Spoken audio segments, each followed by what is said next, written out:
Assalamualaikum warahmatullahi wabarakatuh. Di sini saya akan menjelaskan materi mengenai fenomena antarmuka.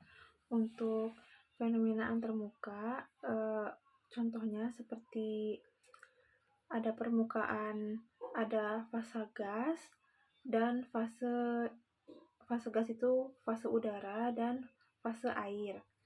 Nah, dimisalkan untuk ini misalnya udara, yang ini udara, terus ada liquid di bawahnya. Liquid itu air. Nah, di tengah-tengah ini antar muka, jadi kayak pembatas. Seperti minyak dan air, kalau minyak dan air itu bisa disebutnya interaksi absorpsi atau interaksi penyerapan. Karena jika air dimasukkan terlebih dahulu, terus dimasukkan minyak, minyak akan turun secara perlahan-lahan ke bawah, tetapi secara perlahan-lahan juga akan naik ke permukaan. Jadi minyak itu menyerap minyak yang ada di bawah menjadi ke atas, karena minyak terdapat di atas kalau bersandingan dengan air. Untuk interaksi tersebut merupakan interaksi molekul dalam sebagian besar cairan diseimbangkan oleh gaya tarik-menarik yang sama ke segala arah. Tegangan permukaan memiliki dimensi. Untuk gaya persatuannya yaitu gaya persatuan luas. Kedua, energi persatuan luas dan Dyne per centimeter. Keduanya setara, tetapi jika mengacu pada energi persatuan luas akan digunakan istilah energi permukaan, yang merupakan istilah lebih umum dalam arti bahwa ia juga berlaku untuk padatan dan bukan hanya cairan. Jadi, untuk gaya persatuan tersebut bisa digunakan dalam bentuk padatan dan dalam bentuk cairan.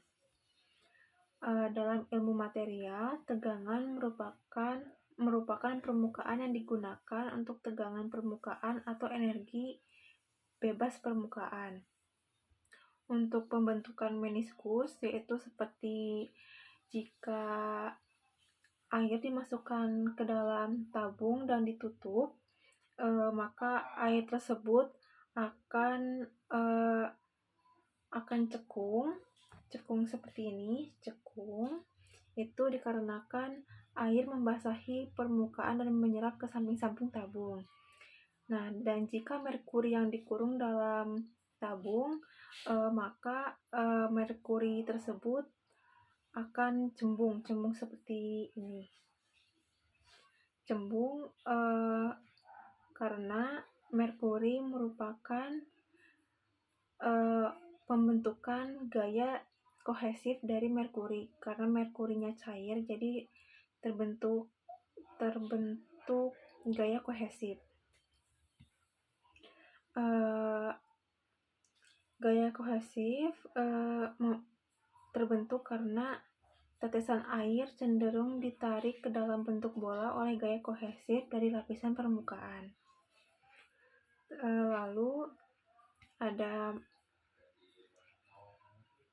gaya absorpsi yang tadi, yang minyak dan air. Yang minyak kembali menyerap minyak yang bercampur pada air. Untuk ada pula 3 parameter yang saling terkait penting dalam mempelajari antarmuka cair, yaitu ketegangan permukaan, kelebihan permukaan. Untuk kelebihan permukaan, jumlah ampili persatuan luas permukaan yang melebihi jumlah ampili persatuan luas permukaan. Nah, dan yang terakhir ada konsentrasi ampili dalam sebagian besar cairan. Dan juga ada pemanfaatan surfaktan pada bidang farmasi. Seperti pembuatan surfaktan itu bisa dibuat dalam sediaan obat bentuk emulsi.